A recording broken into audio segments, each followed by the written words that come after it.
Bonjour à tous, c'est Séverine et bienvenue dans cette nouvelle vidéo. Je vous retrouve aujourd'hui pour une nouvelle vidéo recette que je mets entre guillemets parce que c'est plutôt une recette crash test. C'est quelque chose que j'ai voulu essayer parce que j'avais trouvé la recette sur internet et que je la trouvais vraiment sympa et je me suis dit pourquoi pas la faire en vidéo parce que ça peut être une bonne chose, ça peut peut-être donner des idées de repas aux gens ou peut-être des idées de ne pas faire. Vous verrez au fur et à mesure de la recette, je suis assez mitigée dans le sens où j'ai toujours des soucis à chaque fois que je cuisine des pommes de terre que je dois faire cuire au four. C'est jamais suffisamment cuit. Donc là, je vous le dirai de toute façon parce que je vais vous faire la recette en voix off derrière. Je vous dirai de prolonger la cuisson sur un truc ou de faire autrement et tout ça. Mais voilà, je voulais quand même vous publier la vidéo parce que je trouve que l'idée de base de la recette est très bonne. Maintenant, n'hésitez pas à me dire en dessous de la vidéo en commentaire, vous, quand vous faites des pommes de terre entières au four, combien de temps vous les mettez à cuire? Est-ce que vous avez une technique pour qu'elles cuisent mieux? Mon but, c'est pas de les faire cuire à la vapeur, c'est vraiment de les faire cuire au four. Donc voilà, si vous avez une technique pour que ça marche bien, je suis preneuse. Donc je vous laisse avec la recette et je vous retrouve à la fin. Alors pour cette recette vous aurez besoin de 12 pommes de terre aussi grosses comme les miennes, un camembert idéalement au lait cru, de l'huile d'olive et du thym frais ou déshydraté et un grand plat. Alors déjà pour commencer on va laver les pommes de terre parce qu'on ne va pas les éplucher donc on lave bien la peau pour enlever toute la terre et les autres saletés. Ensuite, sur une planche à découper, on va venir inciser les pommes de terre à plusieurs reprises, en fait, pour former des espèces de mini tranches, mais sans pour autant aller jusqu'au bout. Hein. Il faut que ça reste, faut que la pomme de terre reste, entière avec les incisions. Voilà, il y a un moment donné, je vais y aller un petit peu trop fort et du coup, vous allez voir que j'ai coupé carrément une rondelle, mais c'est pas grave.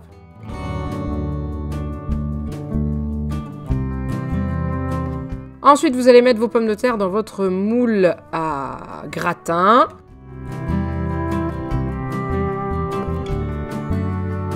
On les badigeonne d'huile d'olive avec un pinceau idéalement, c'est plus pratique pour étaler, autrement au pire vous prenez vos doigts.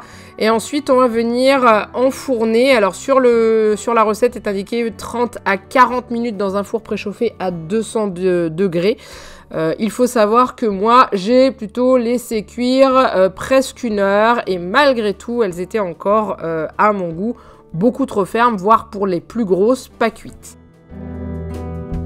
Pendant la cuisson des pommes de terre, on va s'occuper du camembert, on va le couper en deux et ensuite on va faire des tranches qu'on va venir couper. Alors sur le site est indiqué en 3, moi j'ai fini par les couper plus petites après quand il a fallu farcir les pommes de terre parce qu'autrement je n'aurais pas eu assez de camembert. Donc voilà, au début je fais comme indiqué, les lamelles est coupées en 3 et ensuite je les recouperai après.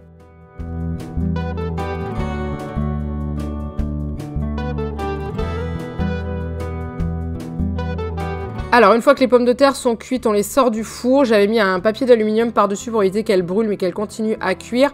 Alors normalement l'idéal c'est de les laisser tiédir pour que le fromage ne fonde pas trop rapidement. Sauf que là au moment où j'étais en train de le faire, on commençait à avoir sérieusement la dalle puisque je m'y suis pris un peu tard pour la recette.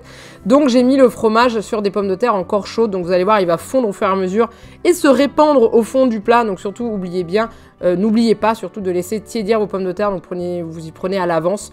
C'est ce qu'il y a de mieux.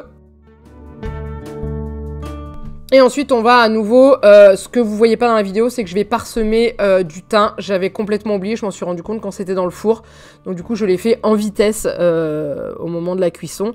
Et on enfourne toujours dans notre four pendant 5 à 7 minutes. Je ne vous cache pas que j'ai laissé bien 15 minutes dans l'espoir que mes pommes de terre recuisent encore un petit peu.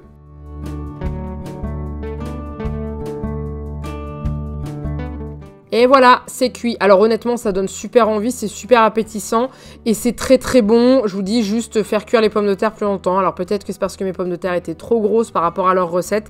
Sur la recette, c'est pas indiqué le poids des pommes de terre, donc voilà, tant pis, c'est pas grave. J'ai ramassé le fromage qui était au fond, hein, que je vais ensuite remettre par-dessus les pommes de terre pour que y ait pas de perte, hein, tout simplement.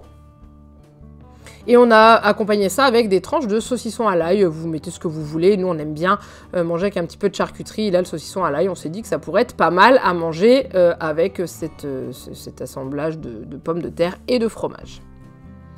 Et voilà ce que ça donne. Donc clairement, bah là je vous fais la voix off au moment où j'ai très faim et j'ai qu'une envie, c'est de remanger ça. Parce que c'était quand même pas mauvais.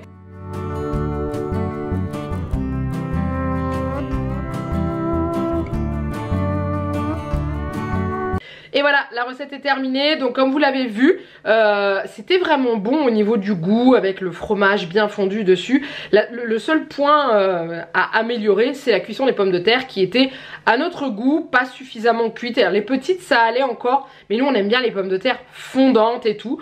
Donc je pense que déjà la prochaine fois je les ferai pas comme c'est dit, c'est-à-dire de trancher les pommes de terre à plusieurs endroits. Mais je pense que je couperai complètement les pommes de terre en deux, que je ferai pré-cuire à la base, soit à la vapeur mais sans qu'elle soit trop cuite, ou alors un petit peu à l'eau ou je sais pas trop, et qu'ensuite je les mettrai à plat comme ça dans un plat à gratin avec la face droite sur le dessus, et j'y mettrai des tranches de camembert et ensuite je ferai gratiner ça au four et cuire pendant un petit moment avec de l'huile d'olive, avec du sel, avec du poivre, avec plein d'autres choses, des herbes et tout.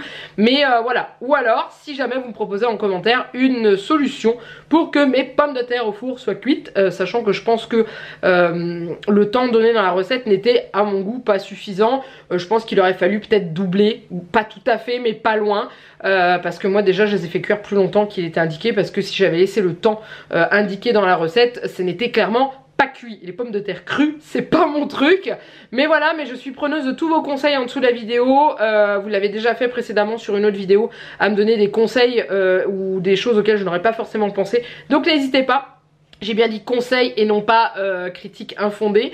Et en tout cas, si vous avez aimé cette vidéo, si vous aimez ce genre de vidéo où je teste des recettes qui ne vont pas forcément être une réussite, n'hésitez pas à liker, à commenter et à vous abonner à la chaîne si ce n'est pas encore fait. Moi je vous laisse là et je vous fais plein de gros bisous. Mouah, et je vous dis à très bientôt pour une prochaine vidéo. Bye bye.